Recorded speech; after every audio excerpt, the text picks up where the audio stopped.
The first time I heard my mother call me a cautionary tale, I was unpacking tampons in her guest bathroom.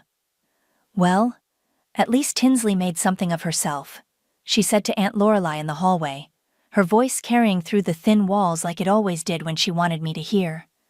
Kira had it all and just threw it away. I stared at my reflection in the mirror. 36 years old, dark circles under my eyes, wearing a Target t-shirt that cost less than the toilet paper in my old penthouse. My name is Kira, and 6 months ago I was married to one of the wealthiest men in the state. Now I was sleeping in a twin bed with a frozen comforter because my mother hadn't bothered to update the guest room since 2015. I twisted the faucet harder than necessary and splashed cold water on my face. The dinner that night was exactly what I expected. Mom had invited the whole family over to support me through this difficult time, which really meant parade me around as an example of what happens when you disappoint everyone. Tinsley arrived first, her blonde hair perfectly curled, wearing a dress that probably cost more than my entire suitcase. She hugged me with all the warmth of a mannequin. "Oh, Kira, you look tired." She pulled back, examining my face. "Have you thought about Botox? I know a great place." "I've thought about a lot of things," I said, smiling. My cousin Samantha didn't even show up. Sent a text saying she had a conflict. We used to be close, summer camp close, share your secrets close. But the second Donovan and I separated, she vanished like smoke. Aunt Lorelei made her entrance during the salad course, dripping in pearls and judgment. She kissed the air near my cheeks and settled into her chair like a queen on a throne. "Kira, darling, we've all been so worried about you." Her eyes scanned me from head to toe. "Living here with your mother. No job. No prospects. I'm figuring things out," I said quietly. "Of course you are." She patted my hand, "which is why I've taken the liberty of arranging a little date for you. Nothing serious, just dinner. His name is Collins. He works at the Riverside Grill. Lovely boy, very humble." Tinsley nearly choked on her wine. "Mom, did she just set Kira up with a busboy?" "A server," Lorelei corrected. "And there's no shame in honest work. Kira needs to adjust her expectations. She's not exactly a catch anymore, is she?" The table went silent. Mom looked down at her plate. Tinsley's mouth twitched with barely contained laughter. I took a slow sip of water, letting the moment stretch. Then I smiled, the same smile I'd perfected during 5 years of charity galas with Donovan's business partners. "That's so thoughtful of you, Aunt Lorelei. Really, I'd love to meet him." Her eyebrows shot up. She'd expected a fight, maybe tears, not gratitude. "Oh, well, good. Saturday at 7 then." The rest of dinner blurred together, passive-aggressive comments about my weight, questions about whether I'd gotten anything from the divorce, suggestions that I take up yoga or volunteering or anything to fill the time. I nodded and smiled and said very little, because here's what they didn't know. I got everything from the divorce. Every single thing. Donovan thought he was so smart, hiding assets, threatening me with lawyers, telling me I'd leave with nothing but the clothes on my back. But he underestimated 2 things: how much I'd learned watching him operate for 5 years, and how thoroughly I'd documented every shady deal, every mistress, every tax dodge. My lawyer, a shark in a pencil skirt, had eaten him alive. The settlement was enough to buy this entire neighborhood twice over. But I wasn't ready to show that hand yet. After dinner, I helped Mom clear the dishes. Through the kitchen window, I saw it. A for sale sign being hammered into the lawn of the mansion 3 houses down. The white colonial with the wraparound porch and the garden that looked like something out of a magazine. Mom had talked about that house for 20 years, called it her dream home. Said if she ever won the lottery, that's where she'd live. I dried my hands on a dish towel and pulled out my phone. Time to make a call. Max's office smelled like old books and coffee. He looked up from his desk when I walked in, his reading glasses sliding down his nose. "Kira, Howard. Haven't seen you since high school." graduation. You wore a bow tie." He laughed, taking off the glasses. "Still do sometimes. What can I do for you?" I slid a folder across his desk. "The mansion on Elmwood. I want to buy it, cash, anonymously." His eyebrows went up. "Anonymously?" "Through an LLC. I don't want anyone knowing it's me until the papers are signed." He opened the folder, scanned the documents, then looked at me differently. "This is a serious offer. I'm a serious person. I can see that." He leaned back in his chair. "When do you want to view it?" "Tomorrow. Early. Before my family wakes up." The house was even better than I remembered. Hardwood floors, crown molding, a kitchen that could have been in a magazine. Max walked through each room with me, pointing out details, but I barely heard him. I was too busy imagining my mother's face when she found out. "The owner's motivated," Max said. "Going through a divorce, actually. Wants it sold fast." "Ironic, isn't it?" He smiled, and I noticed the way his eyes crinkled at the corners. "So what do you think?" "I'll take it." "Don't you want to?" "I'll take it." He studied me for a moment. "Okay then. I'll draw up the papers." Saturday came too fast.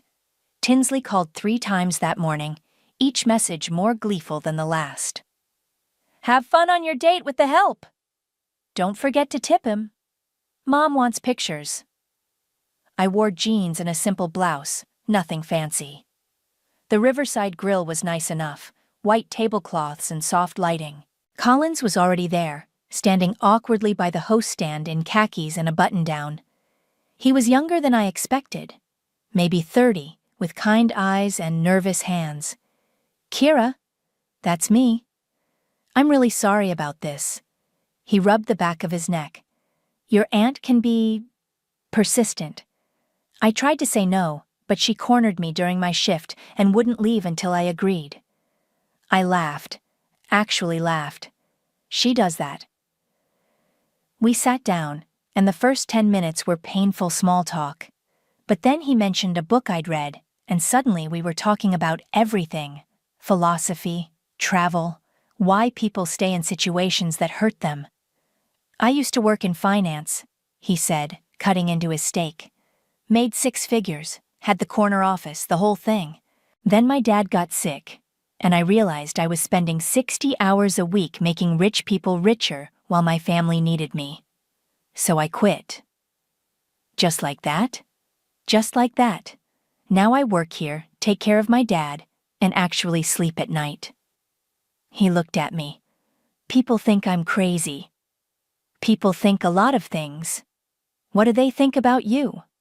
I took a sip of wine. "That I'm a failure. That I threw away a good thing. That I should be grateful for whatever scraps I can get." "And what do you think?" "I think they have no idea what they're talking about." He smiled. "I like you, Kira. You're not what I expected. Neither are you." When I got home, Mom was waiting in the living room with Tinsley. "So?" Tinsley leaned forward. "How was your little date?" "Nice." "Nice?" She laughed. "Come on, you can tell us. Was it awkward? Did he ask you to pay?" "He was interesting, smart, kind." Mom frowned. "Don't get any ideas, Kira. He's not suitable." "Suitable for what?" "For someone like you. Even now you can do better than a busboy." I stood up. "I'm tired. Good night." In my room, my phone buzzed. "Max. Papers are ready. You can sign Monday. Congratulations on your new house." I typed back, "Can we move the closing up? I want to move in next week." That fast? That fast. 3 dots appeared, then, "I'll make it happen." I fell asleep smiling, dreaming of moving trucks and the look on my mother's face when she realized the dream home she'd wanted for 20 years was about to become mine. Monday morning, I signed the papers in Max's office. The pen felt heavy in my hand, each signature a small victory. "It's official," Max said, sliding the deed across the desk. "You're a homeowner." I picked it up, ran my fingers over my name. Thank you. Kira? He hesitated. Why anonymously? Why not just tell them? I looked up at him. Because the best revenge is the kind they never see coming. His expression shifted, something between concern and admiration. Just be careful. Revenge has a way of burning everyone. Good thing I'm fireproof. The moving trucks were scheduled for Friday. Friday morning, I woke up at 5 and put on the outfit I'd been saving. Cream silk blouse, tailored black pants, and the Louboutins I'd hidden in the back of my closet. My hair was professionally blown out the day before. I looked like money. The moving trucks arrived at 7. I pulled up in the red convertible I'd bought 2 days ago, used but pristine, and parked right in front of the mansion. The movers started unloading, a leather sectional, marble coffee table, original artwork still in bubble wrap. Mom's curtains twitched across the street. By 8, she was on her front porch with coffee, pretending to water plants that didn't need watering. Tinsley's car pulled up 10 minutes later. I waved. Mom's coffee cup froze halfway to her mouth. The movers carried in a chandelier, then a dining table that sat 12, then box after box labeled Kitchen Fine China. Tinsley crossed the street, her heels clicking on the pavement. What the hell is going on? Moving day. I signed a clipboard the foreman handed me. Moving day? Whose moving day? Mine. Her face went white. You're joking. Do I look like I'm joking? Mom appeared behind her, still in her bathrobe. Kira, what is this? I bought the house. Surprise. You can't afford this house. I smiled. Apparently, I can. With what money? Tinsley's voice was shrill. You left Donovan with nothing. Is that what I did? A mover walked past carrying a mirror that probably cost more than Tinsley's car. She stared at it, then at me, her mouth opening and closing like a fish. This isn't possible, Mom whispered. And yet, I gestured at the trucks. Here we are. Did Donovan give you this? Did you go back to him? God, no. The settlement was generous. Tinsley's face turned red. You lied to us. I didn't lie. I just didn't correct your assumptions. You let us think you were broke. You wanted to think I was broke. I just let you. Mom grabbed my arm. Kira, this is... People will talk. What will they think? That I'm doing better than they expected. Isn't that what you wanted?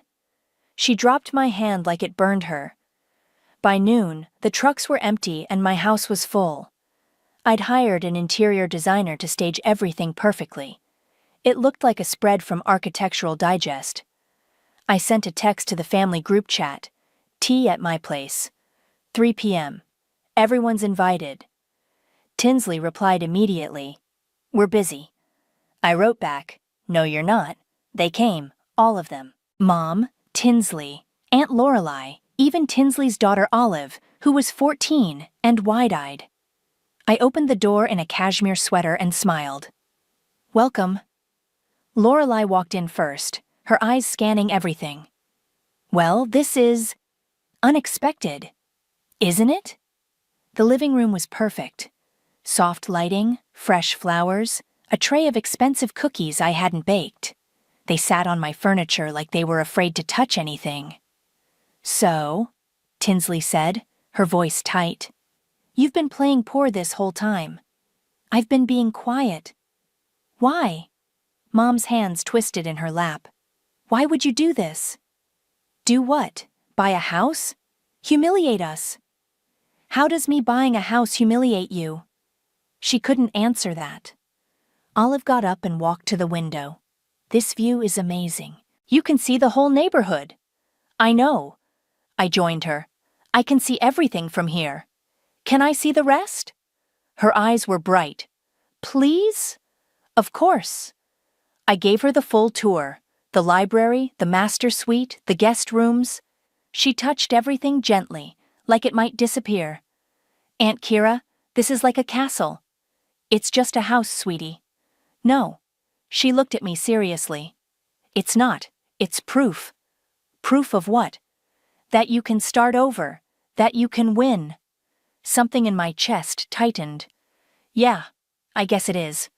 Downstairs I could hear Tinsley and Mom arguing in hushed voices. Lorelai was probably cataloging everything to report back to her bridge club. When Olive and I came back down, they all stood up at once. We should go, Mom said stiffly. Already? Yes. This was enlightening. They filed out, none of them meeting my eyes except Olive, who hugged me at the door. I think you're amazing, she whispered. After they left, I walked through my empty house, my heels echoing on the hardwood. In the office, I noticed something. A drawer in the built-in desk slightly open. I pulled it out fully. Inside was a letter, yellowed with age, addressed to no one. I unfolded it carefully. To whoever finds this, my son is not the man I raised him to be. If you're reading this, I'm likely gone, and you've likely suffered for it. I'm sorry. I should have stopped him. I should have warned her. The girl with the dark eyes who thought she was marrying for love. I saw what he was doing. I said nothing. That silence is my greatest shame. The signature at the bottom made my hands shake. Robert Kent, Donovan's father. I called Max at midnight. Do you know what time it is? His voice was rough with sleep. Robert Kent owned this house. Silence. Then, Donovan's father? There's a letter. He knew. He knew what Donovan was, and he tried to warn me, but I never got it because he died before. My voice cracked. Max, Donovan didn't marry me for love. He married me for status. His father figured it out. I'm coming over. It's midnight. I'm coming over. He arrived 20 minutes later in sweatpants and a jacket, his hair sticking up. I handed him the letter the second he walked in. He read it twice, his jaw tightening. This changes things. How? Robert sold this house 6 months before he died, sold it way below market value to a friend. If Donovan finds out you own it... He looked up. This was his childhood home, Kira. His inheritance. Good. Good? Max set the letter down. He's going to lose his mind. Let him. You're playing with fire. I've been burned before. I'm not afraid of heat. He studied me for a long moment. No, I don't think you are. The next morning, Mom called. Her voice was different, lighter, friendlier. Kira, honey, I was thinking, the garden club is having their annual luncheon next week. Would you like to come? As my guest? The garden club that rejected my membership application 5 years ago? That was a misunderstanding. Was it? Kira, please. I think it would be good for you. Good for us. I let the silence stretch. I'll think about it. Wonderful. And maybe you could host our book club next month? Your house is so... I'll think about that too. She hung up sounding victorious. Tinsley texted an hour later. Lunch? I stared at the message. We hadn't had lunch together in 3 years. When? Today?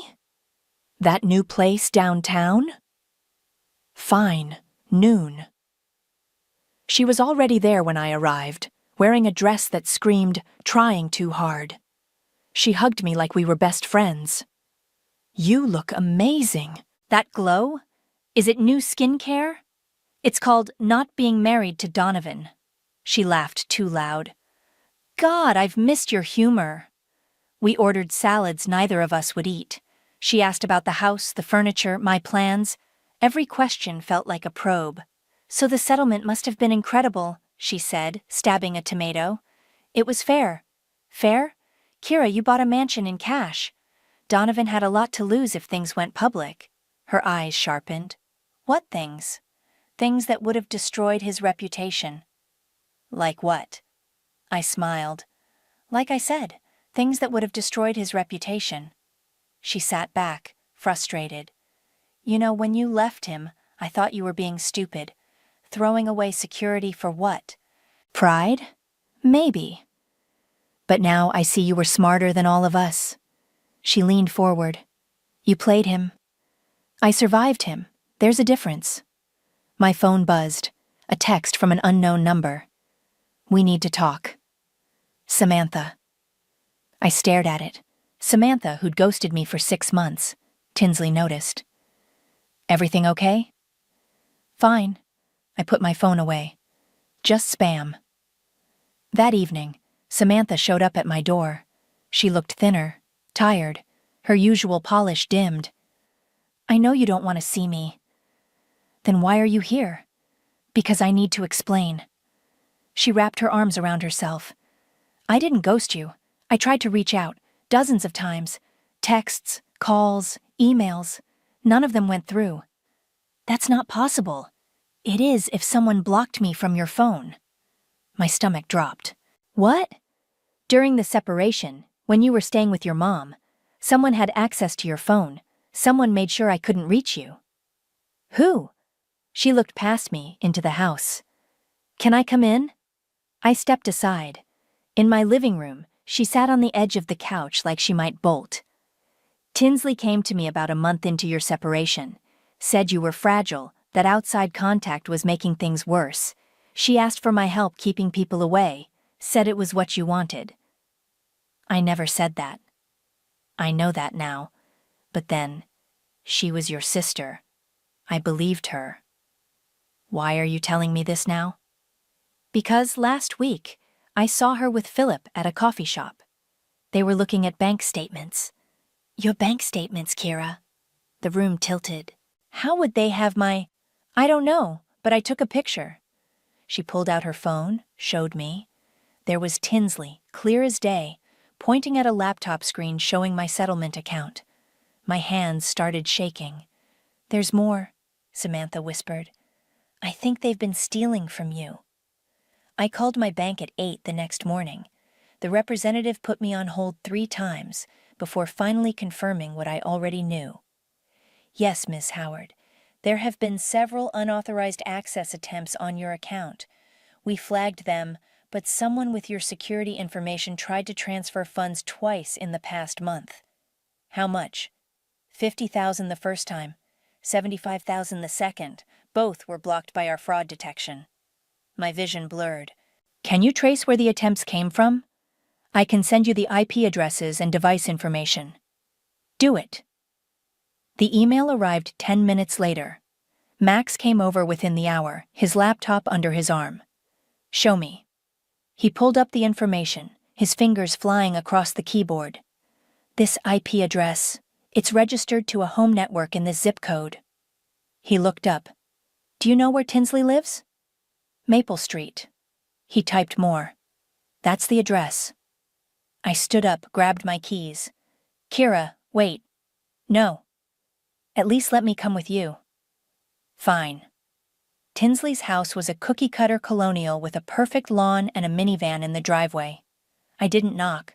I used the spare key she'd given me years ago, for emergencies. She was in the kitchen, scrolling through her phone. She jumped when she saw me. Jesus, Kira, you scared me. We need to talk. About what? I threw the printed bank statements on her counter. About why you tried to steal $125,000 from me. Her face went white. I don't know what you're... Don't! My voice was ice. I have the IP address. I have the device information. I have everything. Philip appeared in the doorway, his tie loosened. What's going on? Your wife is a thief. Kira, that's... Shut up, Philip. I turned back to Tinsley. Why? She stared at the papers, her hands shaking. Then something in her face changed, hardened. Because you don't deserve it. Excuse me? You heard me. She stood up straighter. You waltzed back into town playing the victim, letting everyone feel sorry for you. And the whole time you had millions hidden away. You made fools of us. So you decided to rob me? I decided to take what should have been shared. Her voice rose. Do you know what it's like, being your sister, always in your shadow? You got the looks, the opportunities, the rich husband, and when that fell apart, you still landed on your feet. You always do. You have no idea what I went through. I don't care what you went through. She was screaming now. You left with enough money to buy whatever you want while the rest of us work for scraps. I just wanted a piece of what you didn't even need. Max stepped forward. You committed fraud. Philip moved to Tinsley's side. We were trying to help her. She seemed unstable after the divorce. You thought you'd help yourselves, I said. We have a daughter to think about, Philip said. College funds, her future. Using stolen money? Tinsley's face crumpled. You always had everything. I just took a little of what you didn't deserve in the first place. Didn't deserve? My voice dropped. You have no idea what I did to earn that money. What I survived, what I documented, what I endured. Oh, please. You married a rich man and got a payout. That's not surviving, that's... He hit me. The words came out flat. Multiple times. He controlled every dollar I spent, every friend I saw, every minute of my day. He threatened to ruin me if I left. So I spent 2 years secretly recording everything, building a case, planning my escape. That settlement wasn't a gift, Tinsley. It was reparations. The kitchen went silent. Tinsley's mouth opened, but nothing came out. You want to know what else? I stepped closer. I know you blocked Samantha. I know you intercepted my messages. I know you told everyone I wanted to be left alone when really you just wanted to isolate me. That's not... Why? What did I ever do to you? She looked at me with pure hatred. You existed. The words hung in the air like poison. Tinsley, Philip whispered. No. She shook her head. I'm done pretending. She wants the truth? Fine, I've hated you since we were kids. Perfect Kira, smart Kira, everyone's favorite.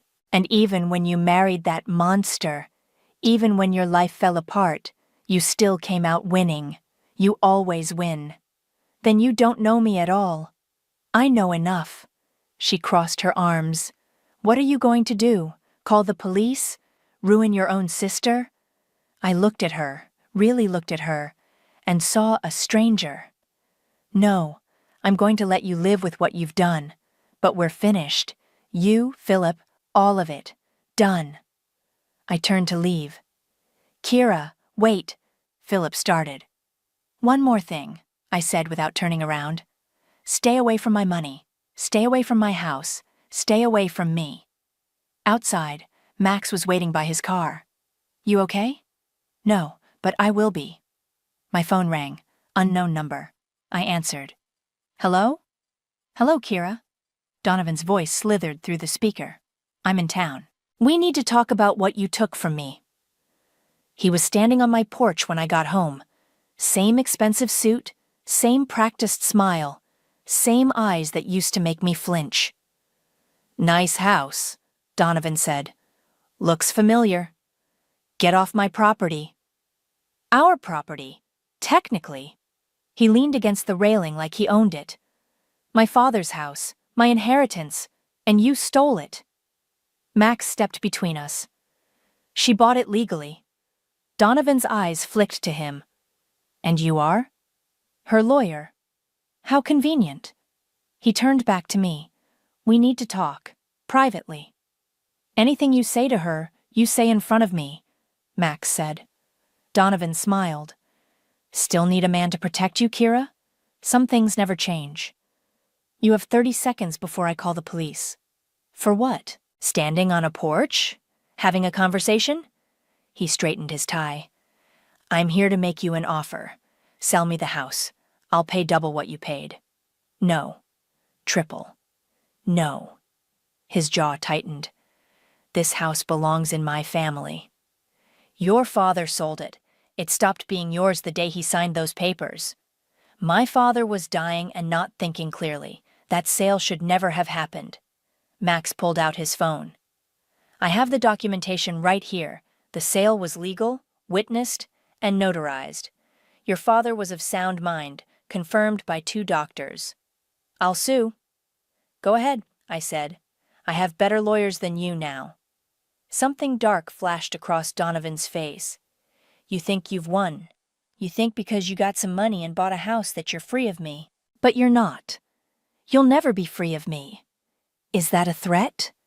It's a fact. He stepped closer. Max moved to block him, but I put a hand on his arm. Let him talk. Donovan's smile widened. I made you, Kira. You were nobody before me. A small-town girl with big dreams and no way to achieve them. I gave you everything: status, money, a life people envied. And you threw it away because what? I wasn't nice enough? I didn't worship you? You hit me. I disciplined you. There's a difference. Max lunged forward. I caught his arm. Don't. Listen to her, Donovan said. She knows how this works. You touch me, I press charges. I ruin you. Get out, I said quietly. I want my house back. It's not your house. Then I'll make your life hell until you give it to me. I'll drag you through every court in the state. I'll tell everyone what you really are. A gold digger who manipulated a grieving man for his money. Grieving? I laughed. You cried at your father's funeral for exactly 4 minutes. I timed it. His face went red. You don't know what you're talking about. I know your father left you a letter. I know he was ashamed of you. I know he tried to warn me and died before he could. That's a lie. I pulled the letter from my pocket, unfolded it. Want to read it? Or should I read it to you? He snatched it from my hands, his eyes scanning the words. With each line, his face got paler. Where did you get this? Your father left it, in the house, for whoever came after him. He crumpled the letter in his fist. This doesn't mean anything. It means everything. It means he saw what you are. It means even your own father knew you were poison. Shut up. It means I wasn't crazy. I wasn't weak. I was surviving a man even his own father couldn't love. Shut up! Get off my property, Donovan, and don't come back. He threw the letter at my feet. This isn't over. Yes, it is. He stormed to his car, tires squealing as he drove away.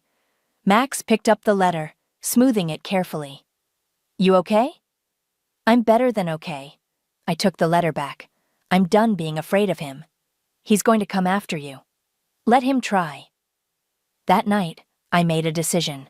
Mom had been begging me to host her garden club luncheon. I'd been putting her off, making excuses. I called her. Mom, about that luncheon. Yes? I'll host it, here, next Saturday. Really? Oh, Kira, that's wonderful. Everyone will be so... on one condition. What's that? I'm inviting Donovan. Silence. Why would you do that? Because I want everyone to see exactly who he is, and who I am. Kira, that's not a good idea. People will talk. Good. Let them talk. I hung up before she could argue. Max was still there, sitting on my couch. You're really doing this? I'm really doing this. What if it backfires? It won't. How do you know? Because I have something he doesn't. What's that? The truth. My phone buzzed. A text from Olive. Aunt Kira, I did something bad. I'm sorry. Please don't hate me. I called her immediately. Olive, what's wrong? She was crying. I found your journal, the one in your bedroom.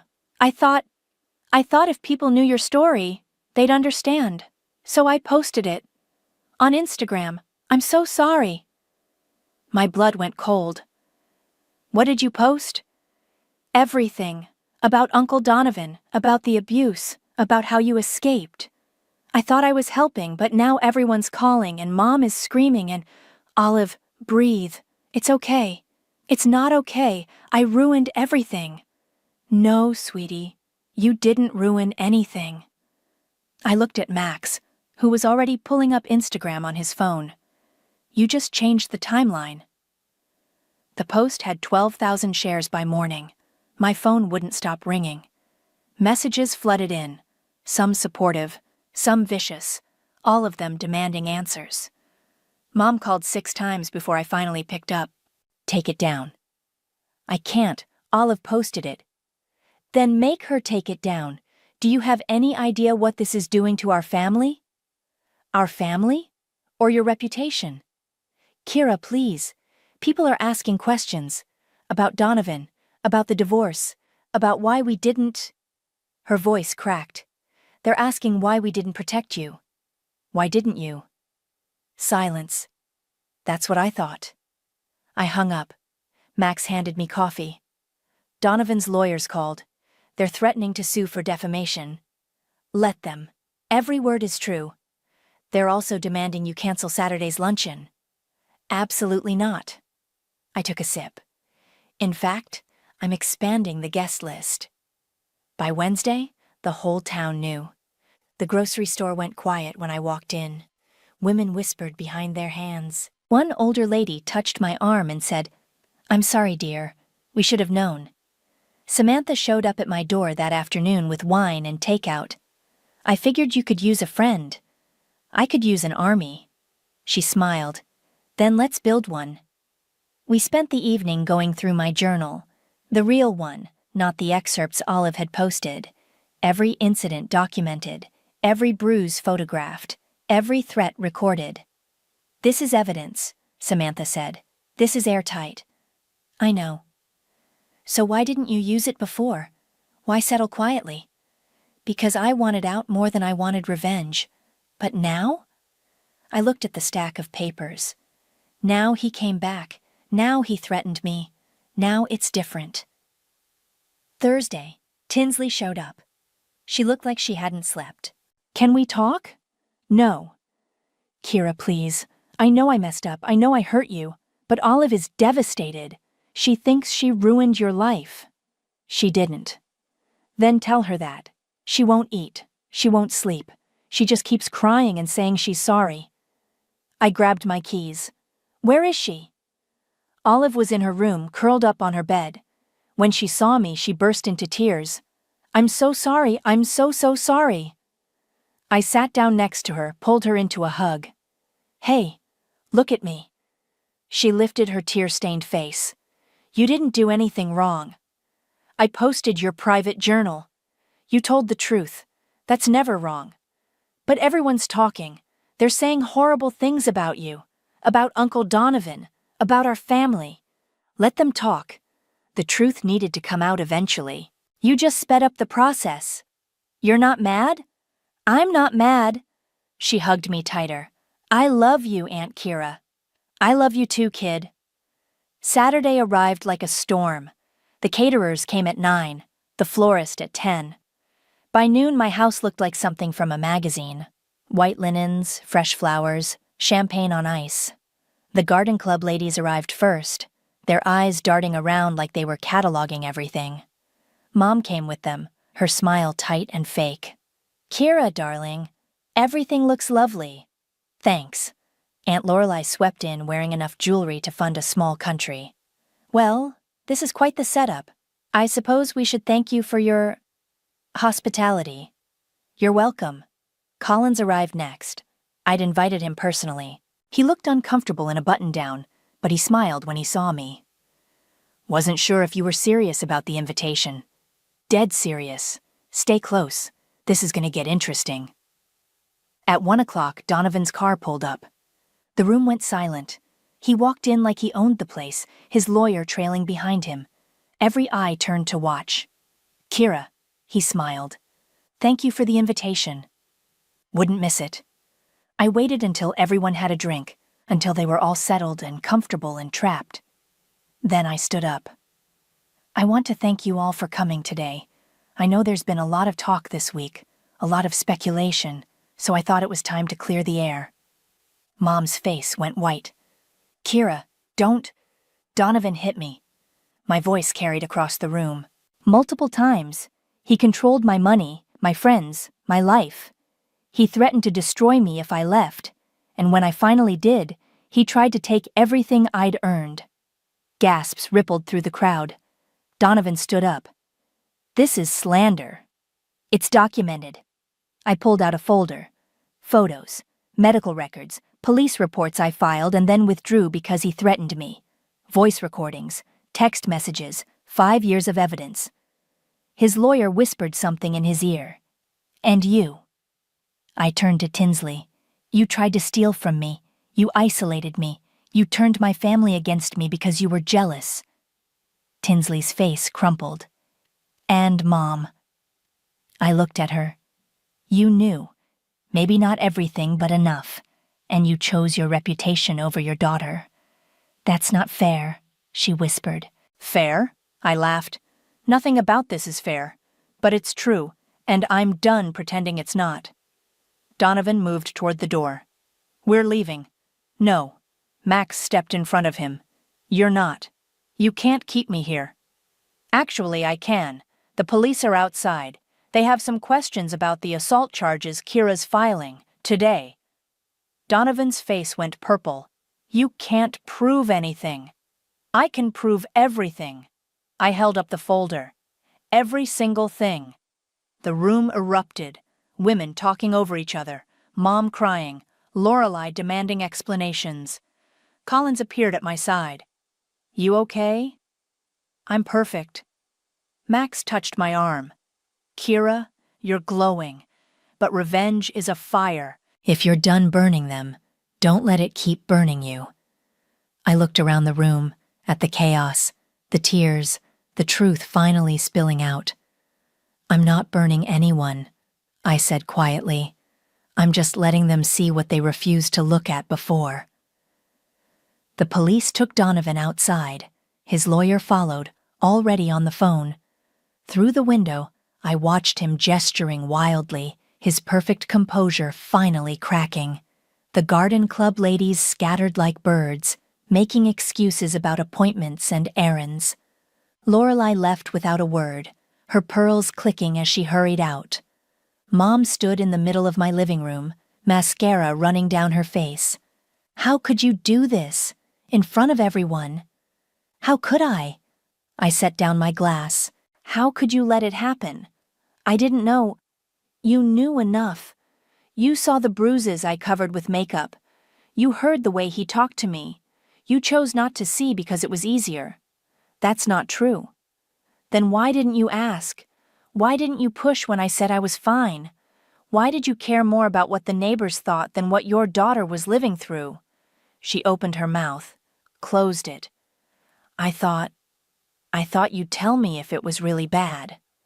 I did tell you, not with words, but I told you. You just didn't want to hear it. Tinsley appeared in the doorway, Olive beside her. We're leaving. Wait. I walked over to Olive, knelt down. You did the right thing. Don't ever doubt that. She hugged me hard. Are you going to be okay? I'm going to be better than okay. Tinsley pulled Olive away but paused at the door. I'm sorry, for what it's worth. I'm sorry. It's worth something, just not enough. After they left, it was just me, Max, Collins, and Samantha in the wreckage of the luncheon. Well, Collins said, picking up a champagne glass, that was the most expensive therapy session I've ever witnessed. I laughed. Actually laughed. Was it that obvious? You basically held an intervention for your entire family. They needed it. Samantha started clearing plates. What happens now? Now I live my life. Just like that?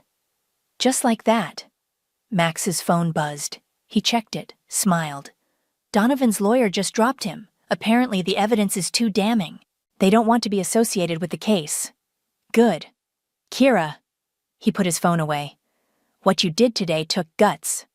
Or stupidity. No, guts. He looked at me differently, softer. I'm proud of you. Something warm spread through my chest. Thank you. For everything. Any time. Collins raised his glass. To Kira, the only person I know who bought a mansion just to host the most dramatic lunch party in history. We all drank to that. The next morning, I woke up to silence. No phone calls, no texts, no drama, just peace. I made coffee and walked through my house, touching the walls, the furniture, the life I'd built from ashes. The doorbell rang at 9. It was Olive, alone, holding a notebook. Mom doesn't know I'm here. Come in. We sat in the library. She clutched the notebook like a lifeline. I want to be like you when I grow up. No, you don't. Yes, I do. You're strong. You don't let people push you around. Olive, I let people push me around for years. I'm not a hero. But you got out. You fought back. You won. I took the notebook from her hands, opened it. Blank pages. You know what real strength is? Writing your own story from the beginning, not having to rewrite it later because someone else held the pen. How do I do that? By being honest, by setting boundaries, by not waiting for permission to be yourself. I handed the notebook back. Write your story, Olive. Make it a good one. She hugged the notebook to her chest. Will you still be around? To help? Always. After she left, Samantha called. I have a proposition. I'm listening. I want to work for you. Whatever business you're starting, whatever you're planning, I want in. I'm starting a consulting firm, helping women leave bad situations, legal advice, financial planning, emotional support. Perfect. I'm your first employee. You don't even know what it pays. I don't care. I want to help people the way I should have helped you. Okay. You're hired. That afternoon, I drove past Mom's house. She was in the garden, pulling weeds. She looked up when I slowed down, raised her hand in a tentative wave. I waved back. Not forgiveness? Not yet. But acknowledgement. A start. Max called that evening. Dinner? Is this a business dinner or a dinner? Does it matter? Yes. Dinner. I smiled. Pick me up at 7. He arrived in a suit, holding flowers. We went to the nicest restaurant in town where people stared and whispered. I didn't care. You're different, he said over dessert. Lighter.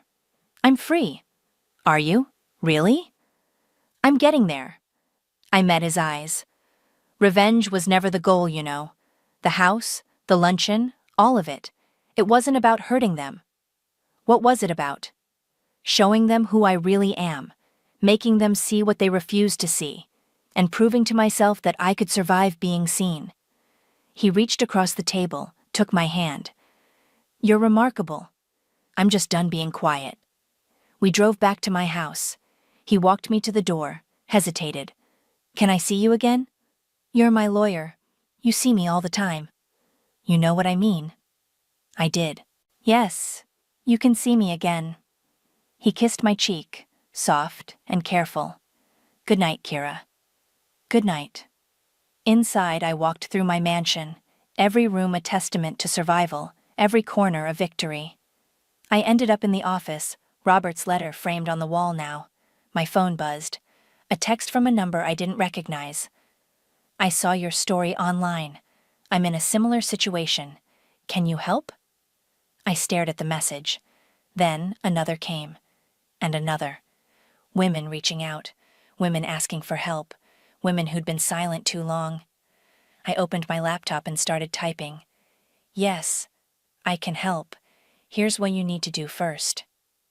The responses came fast, grateful, desperate, hopeful. I worked until midnight answering every single one. This was it. This was what the silence had been building toward. Not revenge. Not victory. Purpose. The next morning, I walked through my garden with coffee, watching the sun rise over the neighborhood. My neighborhood now. They'd called me a beggar once, a failure, a cautionary tale, but I'd only begged for one thing: silence. And when the silence finally broke, when the truth finally came out, I didn't just survive. I owned everything they ever wanted. Not the house, not the money. Myself.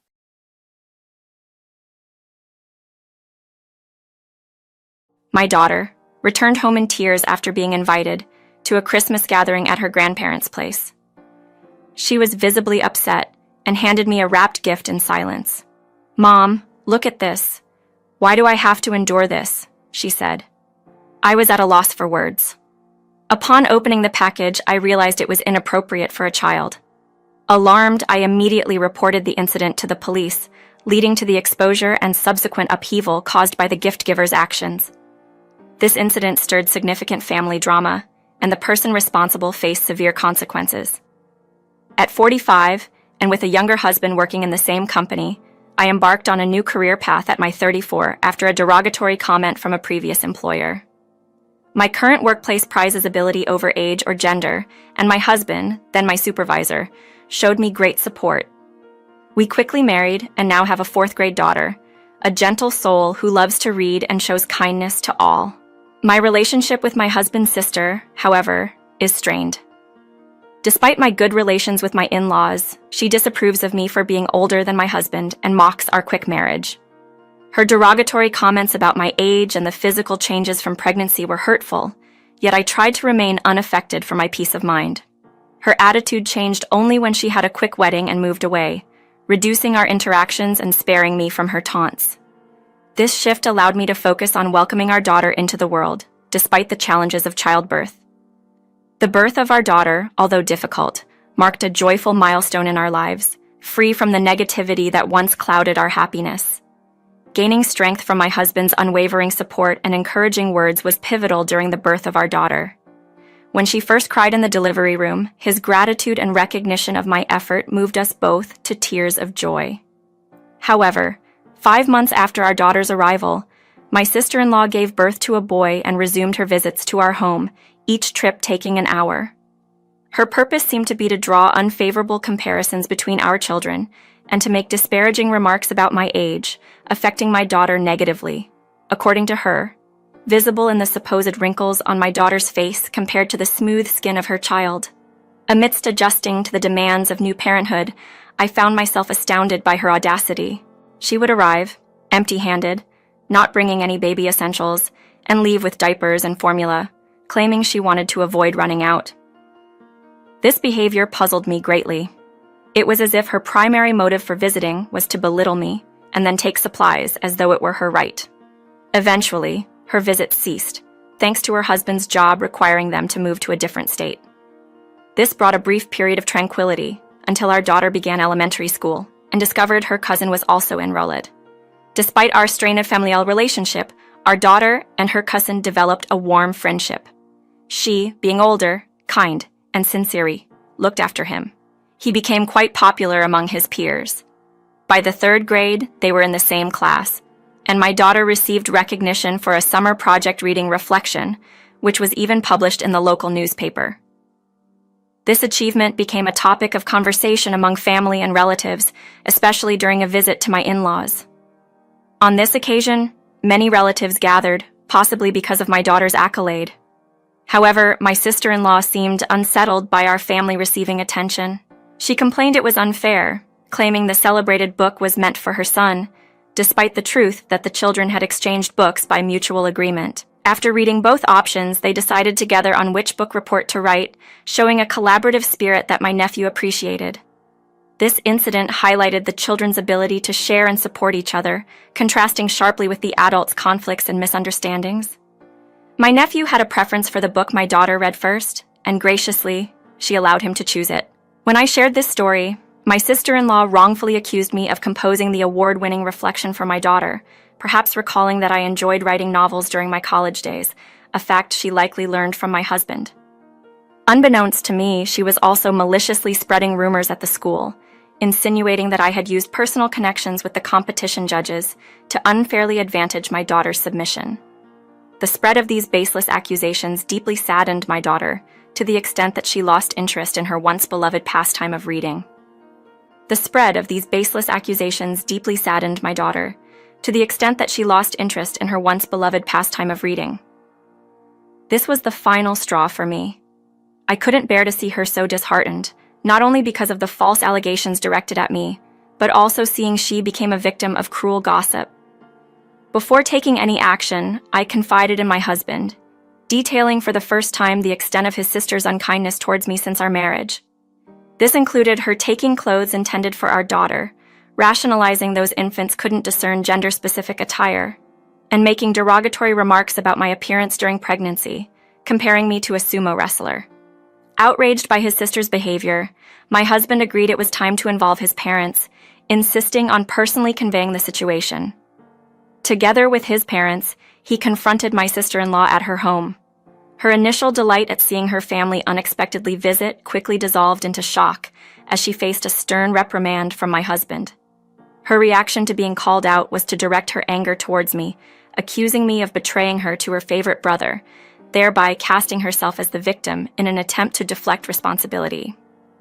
Initially, I answered her phone calls, mistaking them for attempts at reconciliation, only to realize she was merely venting her frustrations. Eventually, I set her number to go directly to voicemail, effectively ignoring her attempts to contact me. The calls ceased after a few 2 weeks, which I initially attributed to her losing interest. However, I later learned that wasn't the reason. In December, a children's Christmas party was organized at my in-laws, a first for them, which piqued my curiosity about the timing. Nevertheless, my daughter was thrilled to be invited, reminiscing about the joyous Christmas celebration she experienced in kindergarten and hoping for a similar event at her elementary school, which unfortunately didn't organize such festivities due to their policy on religious events. I often ponder the need for strict adherence to religious traditions when Christmas itself has blossomed into a universally cherished holiday, distinct in its celebration across the globe. This thought crosses my mind, especially since I've noticed some parents are quite particular about maintaining their religious connotations. Last 2 years, deciding to embrace the festive spirit in our way, my daughter and I chose to celebrate Christmas cozily at home. She particularly enjoyed the gift exchange, a highlight of our celebration. This year, an invitation from my in-laws suggested a modest budget of $11 for a gift exchange at their Christmas party. My daughter and I embarked on a little adventure to a vast shopping mall nearby, searching for the perfect present. She eventually settled on one of her cherished picture books, eager to share its story and the joy it brought her with someone else during the party. On the day of the event, with the present in hand, she set off to my in-laws' place, which was just a short bus ride away from our home. After letting my mother-in-law know of her impending arrival, she kindly offered to pick her up from the bus stop. A call from her later assured me of my daughter's safe arrival, allowing me to momentarily put my worries to rest. However, peace was short-lived. Merely 50 minutes later, the unexpected sound of the front door opening on a weekday caught me off guard. My husband was at work, and I was home, working remotely during my daughter's winter break. The sight that greeted me was heart-wrenching. My daughter, sitting by the entrance, in tears. She handed me a gift-wrapped bag, her expression suggesting that the contents would explain everything. Inside, I found a newspaper with her reading reflection torn to pieces, accompanied by a menacing card written in red ink, warning us about becoming too arrogant or else risk ending up like the mutilated stuffed animal also inside the bag, which was disfigured and stained with red ink to mimic blood. This disturbing display was far from a harmless prank. My daughter revealed that this unsettling gift was the work of my sister-in-law, a revelation that stunned me. The party was intended to be a joyous, child-centric event, with an agreement among the adults to abstain from preparing gifts personally. Yet, despite not accompanying my daughter to the party, I was taken aback to learn of my sister-in-law's presence and her heinous act towards my daughter. Had my mother-in-law been aware of her daughter's attendance, she surely would have informed me, as she had always insisted, that we notify her of any issues caused by her daughter. This breach of understanding left me dismayed, underscoring a deliberate attempt to harm us unbeknownst to my mother-in-law. After my daughter came home upset, I reminded her to tell her grandmother about what happened. However, before she could, my aunt intervened, stating she hadn't called for her and that only children linked to missionary schools were welcome. My daughter, puzzled, asked what a missionary school was, leaving me struggling for words. Recently, a relative had been accepted into a missionary school, sparking much discussion within the family. My sister-in-law's son attended a missionary kindergarten, and we'd heard tales of relatives unaware they were connected to such schools until enrollment. Our choice was different. We opted for a local kindergarten and public elementary school for our daughter. It seemed my sister-in-law used this as another opportunity to belittle my daughter. Distressed by the threatening gift my daughter received, I rushed to the police station, insisting on the seriousness of the threat despite initial reluctance from the police to intervene, suggesting it be resolved as a family matter. Thankfully, a female officer recognized the gravity of the situation, acknowledging that threats and violence within families are indeed reportable offenses. She empathized with our fear and took immediate action by promising to visit my sister-in-law with a warning. That evening, when my husband came home, I recounted the day's events.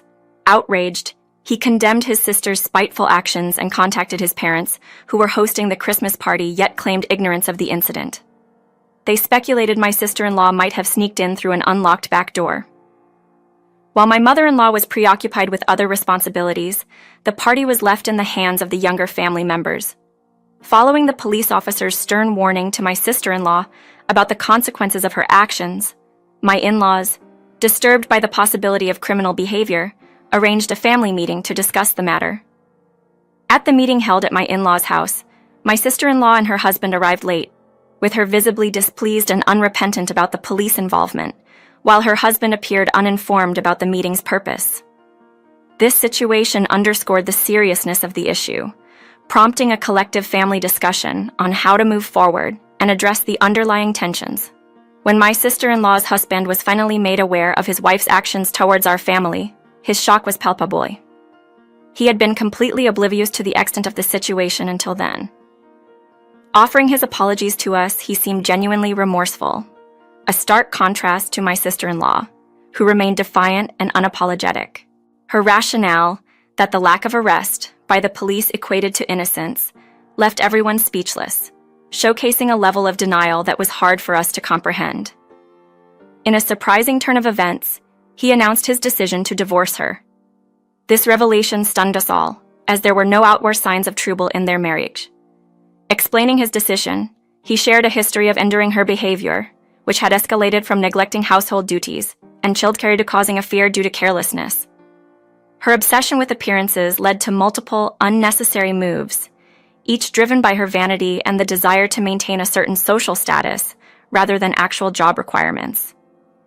Their moves were often justified by her ambitions for their son, like attempting to enroll him in prestigious kindergartens, which only ended in disappointment and further embarrassment. Eventually, they settled for a public elementary school, a choice driven by their son's preference, supported by his father against his wife's initial reluctance. The husband's decision to divorce was not sudden, but a culmination of years of frustration, now expedited by her recent harassment. Caught off guard by the divorce announcement, my sister-in-law attempted a feeble apology, seemingly in a last-ditch effort to reverse the situation, claiming her actions were merely jokes or pranks. However, the seriousness of her actions, especially the hostile message intended for a child, went far beyond what could be dismissed as a joke. Such behavior, which could instill fear even in adults, was indefensible and highlighted the irreparable breach of trust within the family. I confronted her, highlighting the gap between her actions and the instincts of a nurturing parent. Just because you're a parent doesn't automatically instill you with parental instincts, I pointed out, suggesting that her behavior was far from what one would expect from someone in that role. My husband, witnessing her tears, firmly told her that crying was not a solution to the problem, especially at her age. She should not expect sympathy to absolve her of her actions. Yet, she continued to cry, denying any wrongdoing and questioning why she was being singled out for blame. She even suggested that the family's disapproval stemmed from my marriage to her brother, implying that the issue was with me being older rather than her actions. Her lack of insight into the gravity of her behavior left us all speechless, and my husband was particularly taken aback by her inability to grasp the situation. With the atmosphere heavy with unresolved tension, the discussion came to an abrupt halt, and her husband had no choice but to escort her home. Their divorce proceedings later unfolded, marred by her resistance to acknowledging her faults. It was only her son's innocent revelation about the Christmas party that tipped the scales, leading to her reluctant agreement to the divorce. Her son, without any ill intent, recounted to his classmates the unsettling gift exchange he witnessed, specifically the disturbing image of a stuffed animal mangled and stained with red, resembling blood. This confession quickly spread among the school community, stirring concern among teachers and parents alike. Following this revelation, my daughter found it difficult to return to school, her spirit dampened by the incident and the ensuing gossip linking her to her cousin's story. The connection between her absence and the events of the Christmas party became a topic of speculation, underscoring the impact of one thoughtless act on the lives of those involved. I had hoped the whole ordeal could have been quietly resolved, allowing my daughter to return to school when she felt ready. Her cousin's intention in sharing the distressing experience was not for amusement, but as a desperate plea to halt his mother's harmful actions. Witnessing the impact of these revelations, her husband was compelled to expedite the divorce proceedings, accepting her terms just to finalize their separation. By then, she had become widely known in the community for her menacing behavior towards children, leading to her being ostracized and even faced with hostility from neighbors. Feeling trapped and vilified, she saw the divorce as an escape, imagining a return to her parental home would provide solace. However, her estranged husband remained firm on retaining custody of their son, a decision she accepted without much fight, coldly declaring her indifference towards her son as she planned to remarry, stating children were an inconvenience to her plans. Her cruel words were met with her son's brave rejection. He expressed no need for her in his life, finding solace in his father's care and warning her against approaching his cousin. Her situation worsened upon returning to her parents' home, where she was denied entry, leaving her to face the consequences of her actions alone. Her downward spiral led her into precarious situations for basic needs, accumulating debt from unsavory sources, and eventually, she vanished from our lives. My husband and his parents chose not to pursue a missing persons report, accepting her absence as a resolution. In the aftermath, my daughter regained the confidence to attend school, where her cousin continues to be a supportive presence, promising to look out for her. This challenging period has unexpectedly strengthened the bond between our families, particularly with my former brother-in-law, as we unite in support of the children. My in-laws have embraced both grandchildren wholeheartedly, stepping in to provide care and support in the absence of my sister-in-law. With her out of the picture, our family has found peace and developed a strong, trusting relationship, free from previous tensions.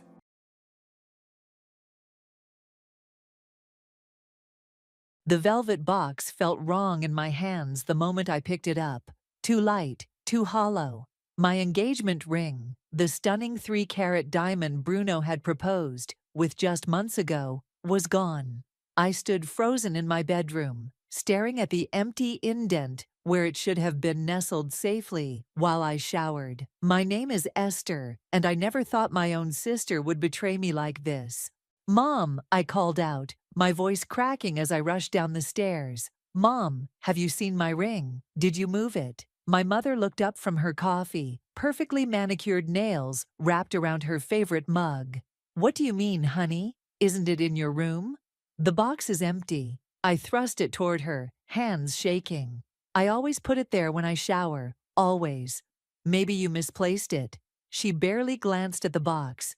"You've been so scattered lately with all the wedding planning." That's when I heard it, the distinct sound of Sophia's laughter floating in from the backyard. My stomach dropped as I moved to the window. There she was, on her phone, twirling something that caught the sunlight. "Sophia," I stormed outside, screen door slamming behind me. "What are you doing with my ring?" She turned, and I saw it clear as day on her left hand. My ring, my 3-carat princess-cut diamond that Bruno had spent months saving for. "Oh, hey, sis." She smiled. That same sweet smile she'd used to get away with everything since we were kids. "Isn't it beautiful? Zane proposed last night." The world tilted sideways. "That's my ring." "Don't be ridiculous," she laughed, but her eyes darted away. "Zane picked it out himself." "Sophia Howard, take it off right now." My voice was steady, despite the rage building inside me.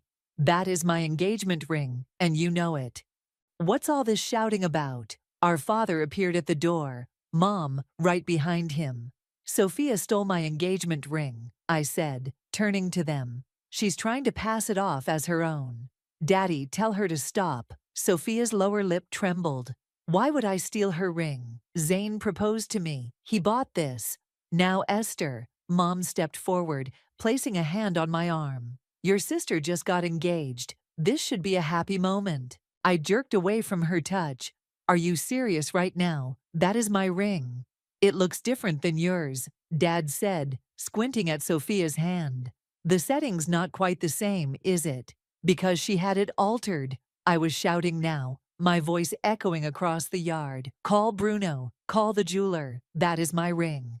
"Honey," Mom's voice took on that patronizing tone I'd grown to hate. "You're making a scene. Sophia and Zane are in love. They're getting married. Can't you just be happy for your sister?" I looked between them. Mom's dismissive expression, Dad's uncomfortable avoidance, and Sophia's triumphant smirk, poorly disguised as innocence. 25 years of watching them favor her, excuse her, protect her, and somehow I was still surprised. You know what? I pulled out my phone. Let's call Zane right now. Let's ask him where he bought the ring.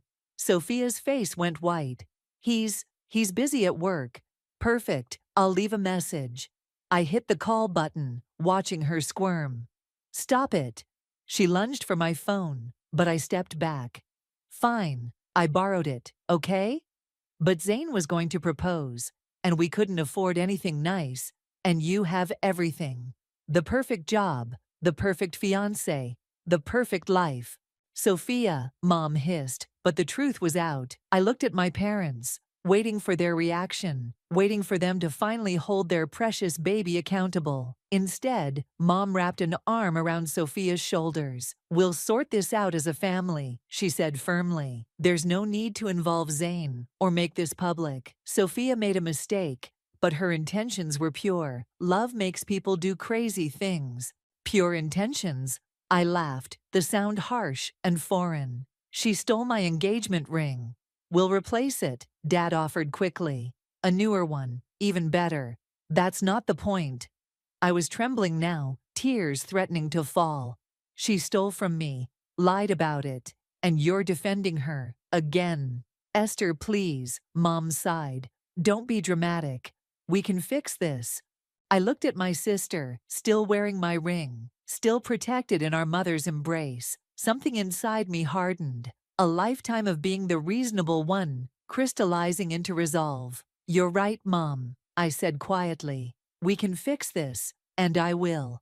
I turned and walked away. Their calls fading behind me. They had no idea what was coming, but they were about to learn that karma has a way of collecting its debts. And I was going to make sure it did. I spent the night at Kimberly's apartment, my phone buzzing with ignored messages from my family. The next morning, I walked into my parents' house with purpose, finding them all gathered in the kitchen, like nothing had happened. Oh good, you're back, Mom said, sliding a plate of pancakes across the counter. We were worried. Were you? I remained standing. Or were you hoping I'd cool off and let this go like always? Sophia sat at the table, my ring still gleaming on her finger. She at least had the decency to look uncomfortable. Sweetheart, Dad began, we've been talking, and we think… No, I cut him off. You don't get to think anything. That ring is mine, and Sophia is going to take it off right now. Actually, Mom straightened her spine. We've decided to help Sophia and Zane buy you a new ring. A better one. This way, everyone wins. I stared at her, incredulous. Everyone wins. My sister stole from me, lied to her boyfriend, and you want to reward her? It's not rewarding, Sophia piped up. Zane loves me, and this ring, it just feels right on my finger, like it was meant to be mine. You're delusional. I turned to our parents, and you're enabling her, again. Now that's enough, Dad's voice rose. We're trying to find a solution here. The only solution is Sophia returning what she stole and facing consequences for once in her life. My phone rang, cutting through the tension. Unknown number. I answered it, turning away from my family's stares. Is this Esther? A man's voice asked. This is James from Crystal Jewelers. We have a situation regarding a ring purchase. My heart raced. Yes, I'm Esther. What kind of situation? A young woman brought in a ring for resizing yesterday. Matches the description of one we sold to a Mr. Bruno Grant 3 months ago. She claimed it was a gift from her boyfriend, but something felt off. We keep detailed records of our sales, especially for pieces of this value. I put the phone on speaker, locking eyes with Sophia. Go on. Well, when we checked the serial number, it matched Mr. Grant's purchase. The young woman gave her name as Sophia, said her boyfriend was named Zane. But our records show this ring belongs to you. Sophia jumped up. You had no right to check. I had every right, I snapped, before addressing James. Thank you for calling. That ring was stolen from me by my sister. She's trying to pass it off as her own engagement ring. The silence in the kitchen was deafening. I see, James said carefully. In that case, we'll need proper documentation of ownership before proceeding with any alterations, and you may want to file a police report. No police, Mom burst out. We can handle this privately. Thank you, James, I said firmly. I'll bring in the original receipt and documentation today. I hung up and faced my family. Sophia's face had gone from pale to red. Mom looked like she might faint, and Dad couldn't meet my eyes. Still want to claim it was a gift from Zane? I asked Sophia. You're just jealous, she exploded. You can't stand that I'm happy. That someone wants to marry me too. Happy? I laughed. You think building a marriage on theft and lies will make you happy. Enough. Mom slammed her hand on the counter. Sophia made a mistake, but involving jewelers and threatening police reports? That's going too far, Esther. We raised you better than this.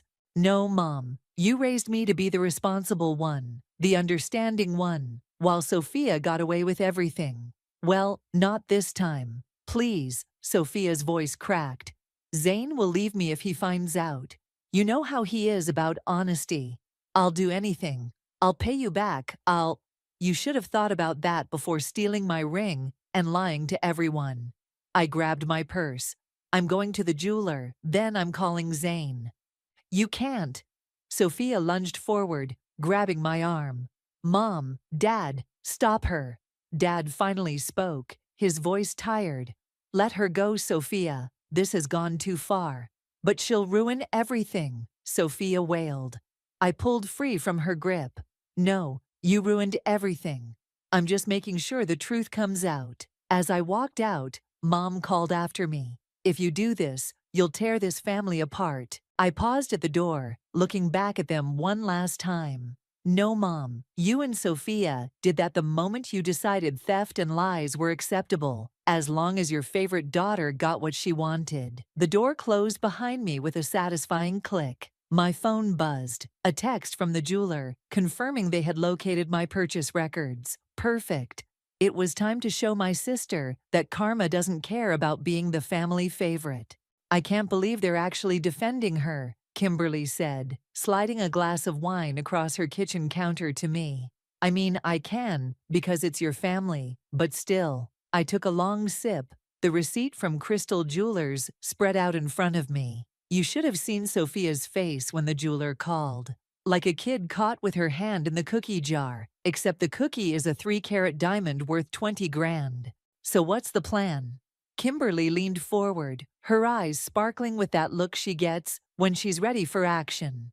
Please tell me you're going nuclear on this. My phone buzzed, another text from Sophia. Please don't do this. I'll explain everything to Zane myself. Yeah, right, I muttered, showing Kimberly the message. She's just trying to buy time to spin another lie, Kimberly said. You know that, right? The doorbell rang, making us both jump. Kimberly peeked through the peephole and turned to me with wide eyes. It's your mom. Of course it is. I stood up, squaring my shoulders. Let her in. Mom burst through the door like she owned the place, designer purse swinging. Esther, we need to talk, alone.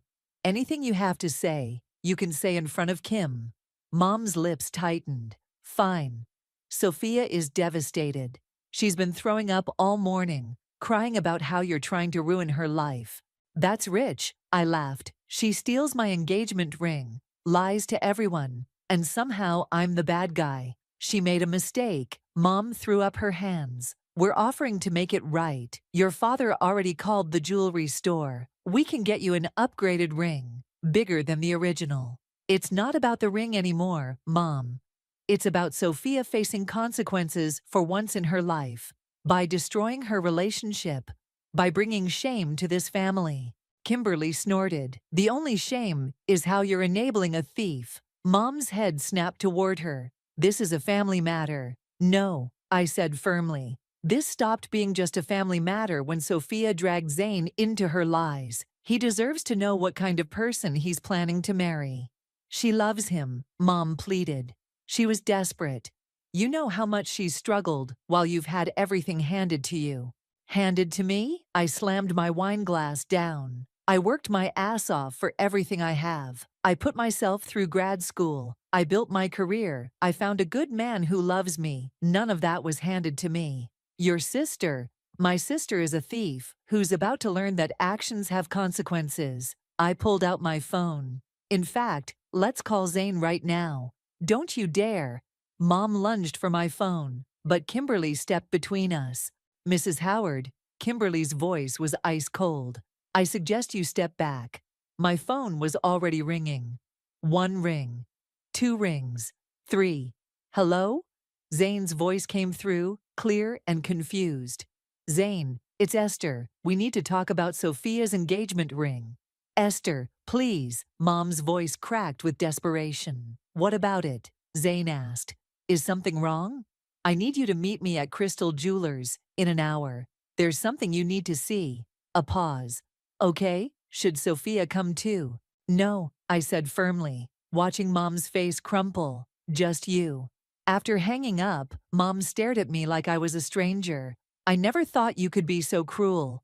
Cruel? I laughed. Cruel is watching your daughter steal from her sister and helping her cover it up. Cruel is letting Sophia lie to an innocent man about something as important as their engagement. Cruel is standing in someone else's home, trying to guilt-trip them into accepting more family betrayal. You've changed, Mom whispered. No, I've finally had enough. Now if you'll excuse me, I have a meeting at the jewelry store. Mom grabbed my arm as I moved past her. If you do this, don't expect to be welcome at home anymore. I gently removed her hand. That's fine. I'd rather be alone than surrounded by people who think love means enabling theft and lies. After Mom left, Kimberly hugged me tight. You okay?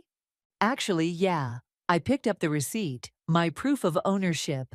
For the first time in forever, I feel like I'm doing exactly what I should be doing. Want me to come with you to meet Zane? I shook my head. No, this is something I need to do alone. But keep your phone on. Something tells me Sophia is going to put on quite a show when she finds out what's happening. As I gathered my things to leave, my phone lit up with a text from Sophia. You'll regret this. I showed it to Kimberly, who raised an eyebrow. Sounds like a threat. No, I smiled, slipping the receipt into my purse. It sounds like someone who's finally about to face reality, and I can't wait to see it happen. Zane was already waiting outside Crystal Jewelers when I arrived, hands stuffed in his pockets, looking confused and concerned. I'd always liked him. He was honest, hardworking, and genuinely good. Everything my sister didn't deserve. Hey, he said, shifting nervously. What's going on? Sophia's been calling me non-stop, but she won't say what's wrong. Let's go inside first. I held the door open. There's something you need to see. James, the jeweler who had called me, looked up as we entered. Recognition flashed across his face. Ah, Esther, and this must be Zane, I said. Sophia's boyfriend. James's expression tightened. I see. Do you have the documentation I requested? I pulled out the receipt and original purchase records, laying them on the counter. Right here. What documentation? Zane stepped closer, peering at the papers. What is all this? The proof of purchase for that engagement ring Sophia's wearing, I said quietly. The one you supposedly bought her. His face went blank. What are you talking about? Of course I bought her ring. James cleared his throat. Sir, this receipt shows this ring was purchased by Bruno Grant 3 months ago. It was sold as an engagement ring for Esther. Zane's face drained of color. He picked up the receipt, hands shaking slightly. There must be some mistake, Sophia said.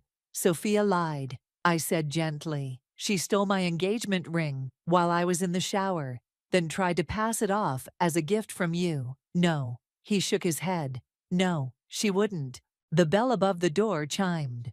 We all turned to see Sophia burst in, face streaked with tears, our mother right behind her. Zane, baby, don't listen to her. Sophia rushed forward, grabbing his arm. She's just jealous. She's trying to ruin everything. Is it true? Zane's voice was deadly quiet. Did you steal this ring? Of course not. I would never.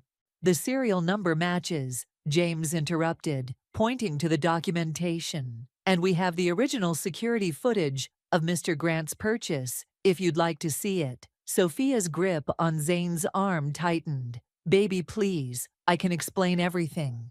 Explain what? Zane jerked away from her. Explain how you stole your sister's engagement ring? Explain how you've been lying to me about where it came from. I did it for us. Sophia's voice rose hysterically. We've been together for 2 years, and you never proposed. I saw how happy Esther was with her ring, and I wanted that for us. So you stole it? Zane's face hardened. You committed a crime and lied to my face about it. Mom! Sophia turned to our mother. Tell them how it's not that simple.